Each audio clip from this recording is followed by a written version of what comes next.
Madame, Monsieur, bienvenue. Réflexion, c'est l'occasion d'une rencontre. Aujourd'hui, d'une femme qui donne particulièrement dans la narration, dans le fait de conter toutes sortes de textes et de récits.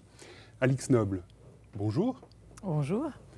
Est-ce que vous contez depuis longtemps? J'ai l'impression d'avoir toujours raconté. C'était un mode de communication assez familial, comme ça tout le monde racontait, j'ai été un peu élevée là-dedans. La table familiale était l'occasion de raconter, il fallait se battre pour prendre la parole. Et puis de raconter, oui, je dirais une quinzaine d'années à peu près, vraiment de façon plus entre guillemets professionnelle. Oui. Et au cours de ces 15 années, vous avez eu un prix assez intéressant, le prix Charles Cros, qui a été décerné à Paris et qui venait distinguer une histoire de Noël, le Noël de Monsieur Crochu.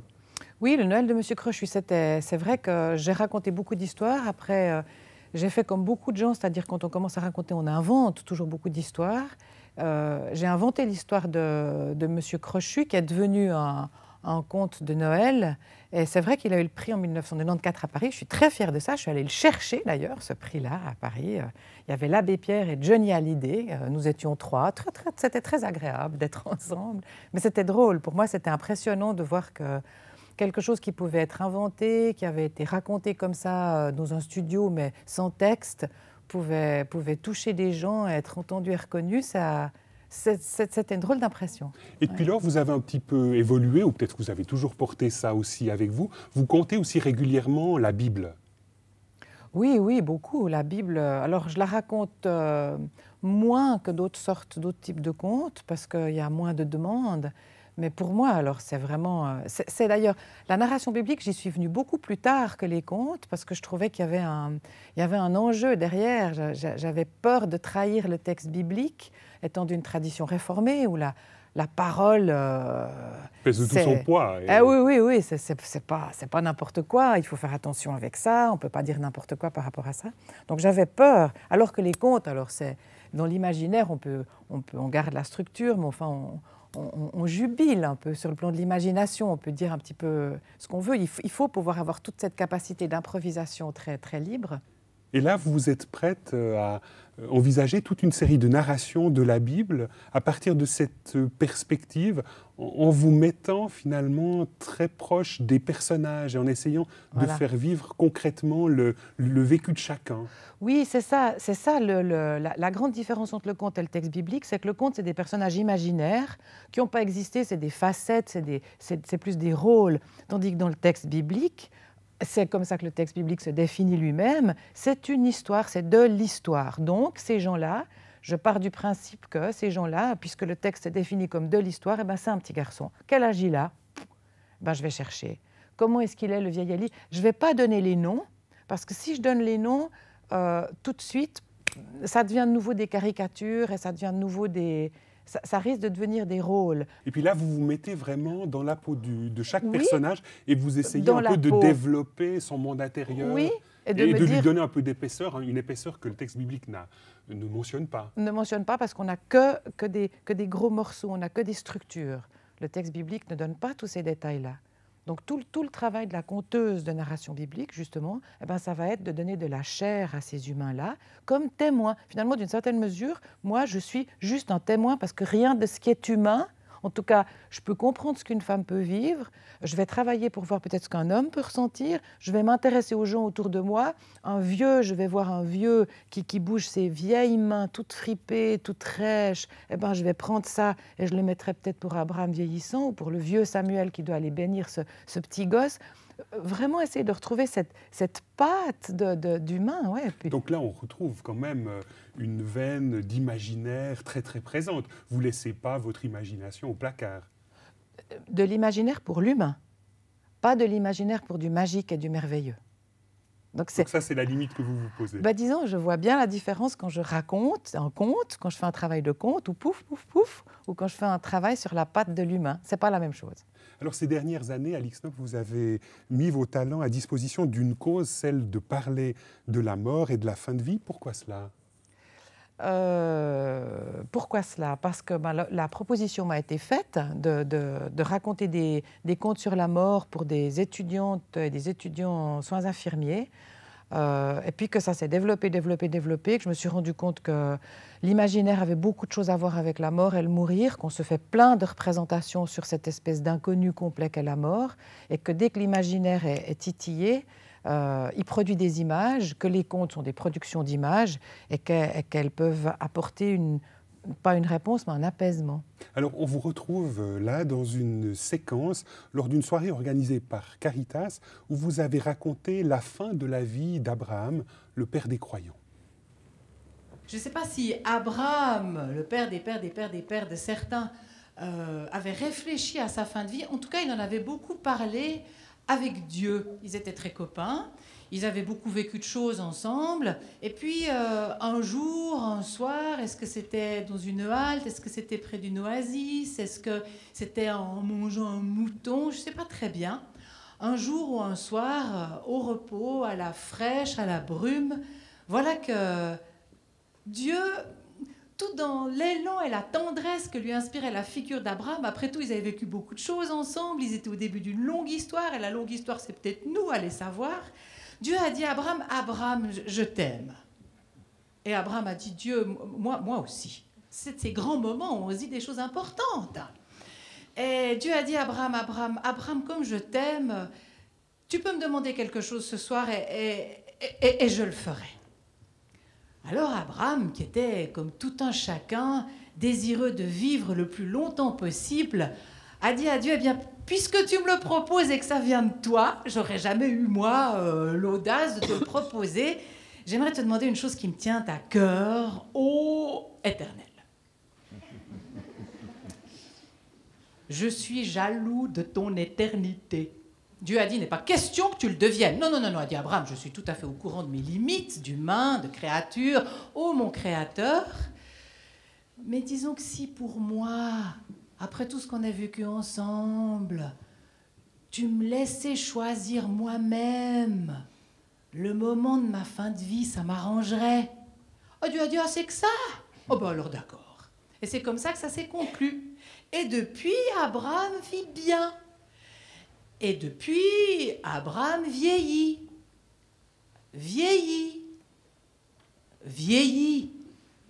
Et même, il atteint l'âge canonique de 800 ans. Et même que ça commence à se voir qu'il vieillit vachement. Et même que ça commence eh ben certainement, Dieu se dit, certainement, il a oublié. Il a oublié qu'on a discuté un soir à la fraîche. Il ne sait plus. Et moi, idiot, se dit Dieu, qui est le seul qui puisse se parler comme ça. Et moi, idiot, je croyais qu'il ne voulait pas. Alors Dieu appelle son ange de la mort et lui dit, va me ramener Abraham. Et l'ange de la mort, immédiatement, bon serviteur obéissant, va au campement et dit à Abraham, je suis l'ange de la mort et je suis prié de te ramener auprès de l'Éternel immédiatement. Alors Abraham lui dit qu'il y a un problème, qu'entre Dieu et lui, il y a un accord. Et qu'on ne peut pas rompre comme ça un accord qui a été passé. Lui, il va très bien, il n'a aucune envie que ça s'arrête maintenant. Alors l'ange de la mort remonte auprès de Dieu en disant il n'a pas voulu. Alors Dieu se souvient qu'Abraham se souvient. Et ça commence à faire des vagues. Dieu réfléchit, c'est ennuyeux, ça se voit, ça va se savoir. Les gens vont commencer à dire pourquoi c'est pas moi, dégoûtant, moi aussi. Alors, Alix Noble, il faudrait retravailler cette histoire. Ça vous fait rire. C'est vous qui l'avez inventé cette histoire? Je l'ai invitée. Non, elle existe. C'est une histoire, je crois que c'est une histoire arabe qui s'appelle La mort d'Ibrahim. Alors, elle est complètement retravaillée, j'imagine. Vous la mettez à votre sauce. Oui, ce soir-là, parce que chaque fois, c'est différent. Hein. On ne sait jamais ce que ça va prendre. Il y a 2-3 trouvailles qui sont pas mal. Il y a 2-3 longueurs aussi. Il faudrait que je la reprenne un petit peu. Donc finalement, vous n'avez pas une sorte de texte préconçu, non, mais vous jamais, avez l'histoire qui vous habite et puis vous y allez comme ça, en impro. Oui, toujours, oui. C'est ça qui est particulier avec l'oralité, que ce soit pour le texte biblique ou le conte. On n'a jamais de texte, dans le sens où on n'est pas des comédiens. Le conteur, la parole du conteur est nomade. Elle vient, elle va, elle s'arrête, elle repart. Elle n'est jamais posée, figée, fixée. Alors il se trouve que pour moi, sur le plan des valeurs, ça retrouve des valeurs de foi qui sont importantes. Il n'y aura pas de texte écrit. Parce que vous vivez là, sans filet. Oui. C'est Bon, un peu alors on a redoutable, quand même une quand structure. Oui, hein. vous avez appris... Oui, j'ai une structure. Je connais l'organisation de mon histoire. Je sais la première partie, la seconde partie. Mais c'est un petit peu comme du jazz. C'est une thématique, et puis en fonction du public, en fonction de comment on se sent, si les gens rient, si les gens rient pas, ça va prendre une autre forme. Alors on vous retrouve pour la fin de l'histoire. Ah, d'accord. Un jour, se présente au campement d'Abraham un visiteur, et comme Abraham est coutumier des visites, il est un excellent hôte, il accueille toujours très très bien ses visiteurs, il fait comme d'habitude. Il se lève, il court, il se prosterne, il dit « Il ne sera pas dit que tu passeras le long de mon campement sans t'arrêter, qu'on prépare pour le visiteur des galettes, qu'on fasse tuer un veau tendre et bien gras, qu'on lui lave les pieds et qu'on lui amène du yaourt. » Enfin, du lait caillé dans le texte, si vous préférez, mais ça vient absolument au même. Alors on s'active, on s'affaire, Sarah n'est plus là, mais quelqu'un d'autre fait les galettes. Et Abraham se porte au-devant du visiteur. « Qui est une espèce de tout vieux sur un âne ?» Vous avez compris ce que j'ai dit? C'est pour savoir si le micro marche ou pas. « Qui est une espèce de tout vieux sur un âne ?» Et on attache l'âne, le vieux essaye de descendre de l'âne mais se casse la figure, tombe par terre, alors Abraham se précipite, l'aide à se relever, le vieux il arrive très bien à marcher tout seul, avec la canne, il avance jusqu'au campement, en mâchant ses lèvres. Et Abraham le regarde, le vieux pleure. Abraham lui demande s'il a un chagrin. Non, c'est comme ça depuis quelque temps, il pleure tout le temps. Abraham a de la peine à comprendre parce que là, je vous parle en français, mais alors en hébreu avec 3 dents, c'est vraiment très très difficile. Hein, c'est très difficile. Enfin, comme le devoir d'hospitalité le veut, on fait entrer le vieillard dans la tente d'Abraham. On lui propose de ça. Non, il ne peut pas s'asseoir, il a des douleurs. On lui propose de lui laver les pieds. Non, parce qu'il a des escarres terribles, ça le brûle. On lui propose de la viande rôtie. Il ne peut plus. Alors, on lui amène à boire, et j'en renverse la moitié sur le plastron, il s'en met dans l'oreille, tellement sa main tremble. On lui demande comment faire avec la viande. Tiens, on pouvait lui faire une papette. Je ne sais pas comment on dit papette en hébreu, mais enfin, en tout cas, c'est terrible. Et Abraham le regarde. Il lui dit, mais est-ce que vous arrivez à dormir? Oh non, je ne peux plus dormir. Et la digestion, une catastrophe. Et le réconfort des femmes, oh, juste pour me tenir chaud. Oh là là. Alors Abraham lui dit, vénérable vieillard, mais quel est votre âge? Alors le vieillard vénérable lui répond, 6 mois de plus que toi, mon fils. 6 mois de plus que lui, son fils. Oh là là. Alors il sera comme ça dans 6 mois. Oui, ça s'est passé très vite. D'abord mes dents, et puis la longue litanie de tout ce qu'on perd quand on vieillit. Alors Abraham, d'un seul coup, se tourne vers le ciel et dit, ô Créateur, Créateur, emmène-moi maintenant que j'ai encore mes dents, maintenant que je peux encore digérer, maintenant que je peux encore croquer une belle viande rôtie, et maintenant que les femmes, ça fait autre chose que de me réchauffer la nuit. Alors, derrière lui, on voit le vieillard chenu se redresser, jeter sa canne. On le voit avec un sourire éclatant. Il a maintenant une grande cape de lumière. Il s'approche d'Abraham, il le prend dans ses bras et lui dit « Coucou, c'est moi ». Et il l'emmène auprès du roi des cieux. C'est ainsi qu'Abraham a fini sa vie. Il paraît qu'après, ils ont beaucoup rigolé. Lui, Dieu, est l'ange de la mort. Mais ça, personne n'en sait rien du tout.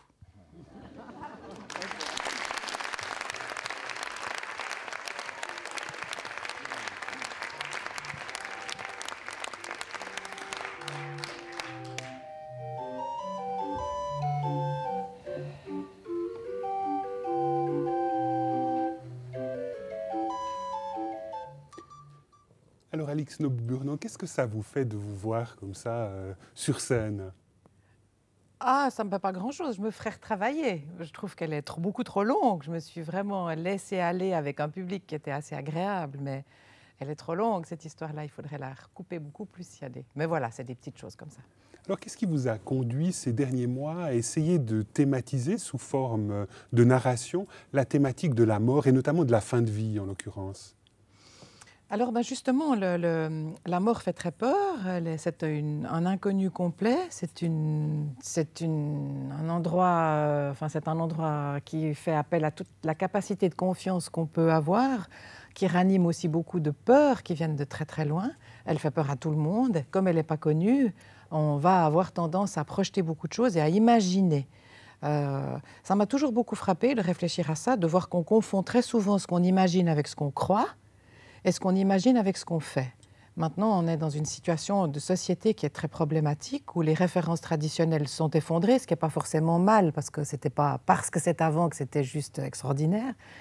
Mais alors, par exemple, tout le discours religieux est complètement s'efface, ou alors se revêt de ce qu'en fait on croit, on imagine, on mélange l'aspect de la croyance et l'aspect de l'imaginaire. Là, il y a vraiment un travail énorme à faire.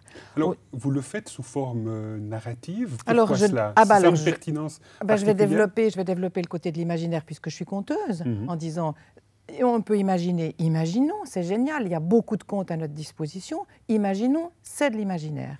Et dans tous les autres lieux de mon travail où je forme aussi beaucoup de gens et des enseignants surtout, alors du coup, le fait de pouvoir avoir un endroit où on imagine dégage l'endroit de la croyance. Puis c'est là qu'on se rend compte que les croyances sont souvent effondrées et qu'on ne sait plus du tout à quoi on croit par rapport à cette question de la mort. Puis on a besoin de pouvoir s'appuyer et s'adosser à une croyance qui tienne le coup par rapport à ça, quelle qu'elle soit. Il n'y a pas de discours prosélyte ici. Mais au fond, travailler sur l'imaginaire, comme d'ailleurs travailler sur le rite, parce que c'est aussi quelque chose qu'il faut pouvoir retravailler, travailler sur l'imaginaire, dire ça c'est de l'imaginaire, ça dégage les autres aspects et ça permet de les considérer d'une façon plus nette. C'est passionnant à faire comme travail. Et là, finalement, par rapport à un discours d'un pasteur ou d'un théologien, vous permettez à l'émotion de s'éveiller, vous permettez finalement peut-être une autre implication personnelle que le simple discours sûr.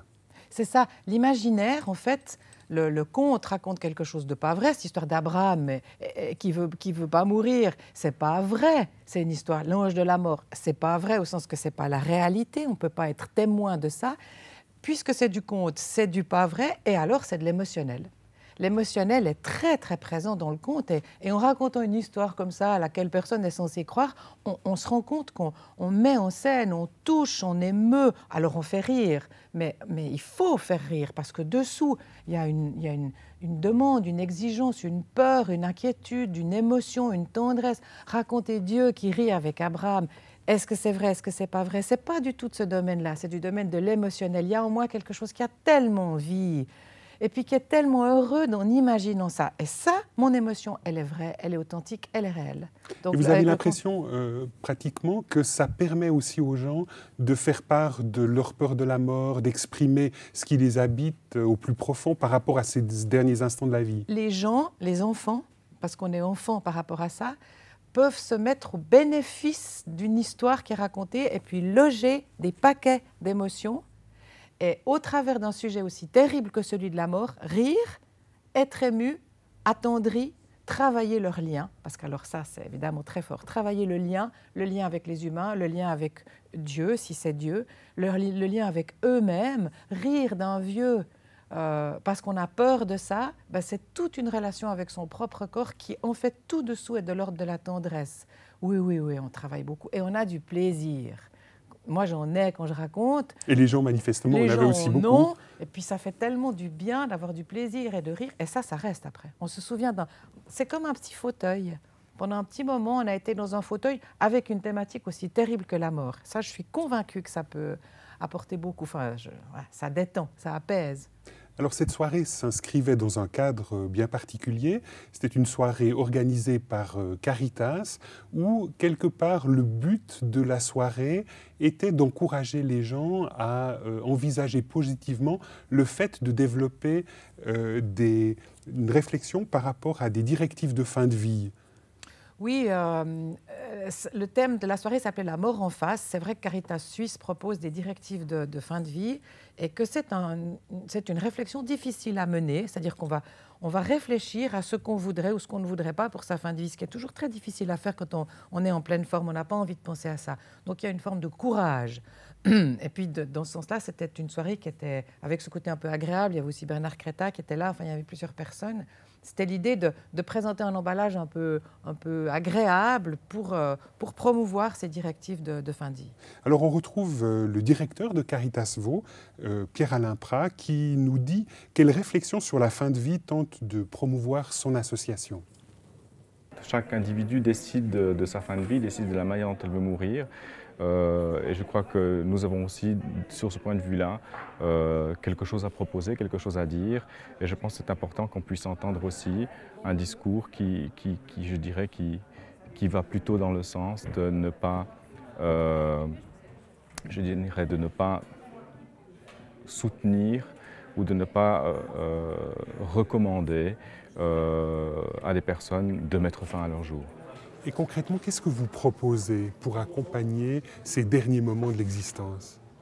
Alors ce que nous proposons, c'est entre autres, concrètement, d'accompagner les personnes qui le souhaitent dans les moments de fin de vie. Pour ce faire, nous formons et nous encadrons des bénévoles qui assistent à des fins de vie de personnes. Nous proposons aussi les dispositions en fin de vie qui sont une manière pour vous de décider de la manière avec laquelle vous voulez que les choses se passent à la fin de vos jours. Et là, vous avez quel type de piste particulièrement précise? Alors je ne crois pas que nous avons une piste particulière. Nous offrons, je dirais, avec cet outil qui sont les dispositions fin de vie, la possibilité aux personnes de décider elles-mêmes de la piste qu'elles choisissent et je dirais de rédiger ces volontés pour qu'on les respecte au moment où, le jour venu, elles se retrouvent dans la situation de fin de vie, où elles se retrouveraient dans une situation où elles ne seraient plus à même, si vous voulez, de décider de leurs dernières heures. Alix Noble-Burnand, on vient d'entendre Pierre-Alain Prat parler de ces directives de fin de vie. Vous-même, en tant que croyante, le fait de parler comme cela de la mort, ça ne vous déstabilise pas trop? Non, il y a la mort et il y a mourir. La mort, c'est un endroit d'imaginaire, parce que personne ne sait, et puis il y a mourir. Et mourir, on meurt à plusieurs reprises dans sa vie. C'est des traversées qui sont parfois douloureuses. Tout le monde traverse des moments de mort.